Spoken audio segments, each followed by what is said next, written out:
If you're gonna pitch into one of the most closely fought sectors of the market, you'd better have something very impressive to offer if you're gonna stand any chance of success. Seat has exactly that, in the form of this Ateca model, a car likely to become a very significant player in the segment for Qashqai class family-sized compact crossovers and SUVs. There's certainly plenty here to tempt buyers away from the established class leaders. You wouldn't expect a compact crossover of this kind to be very good to drive, but as you'll discover when you hit a few twisty roads in this Ateca, a pleasant surprise is in store with this one. Drive at 7 or 8 tenths and there's pretty much no difference between the dynamic responses you'll get from this Seat and those of the Leon hatchback it's based on. Only when you really push on do you realise the limitations of this model's high stance and its relatively basic torsion beam suspension system that comes fitted to most models. Ultimately, though, it's all proof that lighter weight, a simpler, stiffer chassis and feelsome electric power steering can be enough, in the hands of the right engineers, of course, to create a confident and engaging package. The engines help too. The mainstream range built around 1 litre and 1.4 litre TSI petrol units and 1.6 and 2 litre TDI diesels. All are pretty frugal, with a 1.6 litre TDI capable of 65.7 miles per gallon on the combined cycle and 113 grams per kilometre of CO2. You'll need a 2 litre power plant if you want the option of 4-drive 4x4 traction, an on-demand Haldex system that brings the rear wheels into play if a lack of traction demands it. All well and good, but you don't buy a compact crossover for its off-road prowess. In fact, until this Ateca came along, you wouldn't have bought one for its on-road prowess either.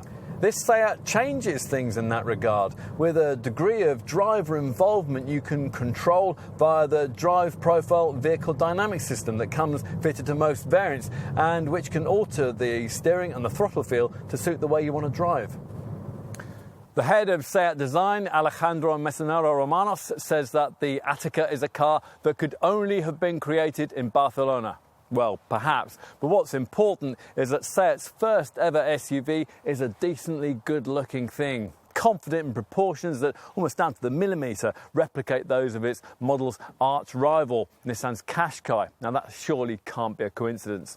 The way the whole thing's packaged, though, is of course quite different, especially here at the front, where a large, high-set grille, sharply defined lights and substantial air intakes nicely set off the broad, muscular stance. Time to take a seat inside, where it's basically a Seat Leon with a better view out. It would have been nice, perhaps, if the Spaniards had been able to give this cabin more of a unique and more fashionable feel in the way that some rivals do. With a base spec trim level, it can all seem rather plain in here. But that said, there's not a lot wrong with that Leon layout, and you'll certainly enjoy better all-round visibility that comes with this Ateca's slightly higher perch. So, time to take a seat in the rear. Now, the rear doors are a good size and they open wide enough to make access easy. Now, once inside, you'll find another thing that might sell you this car over a competing Nissan Qashqai: slightly better standards of rear seat room. Now, in truth, there isn't really any more space here than you get in Seat's Leon hatch, but the high roofline certainly makes it feel more spacious. And the way it's all been packaged gives you the impression that you could take 3 adults here if need be. And that's something that would be quite a squash in that rival Nissan.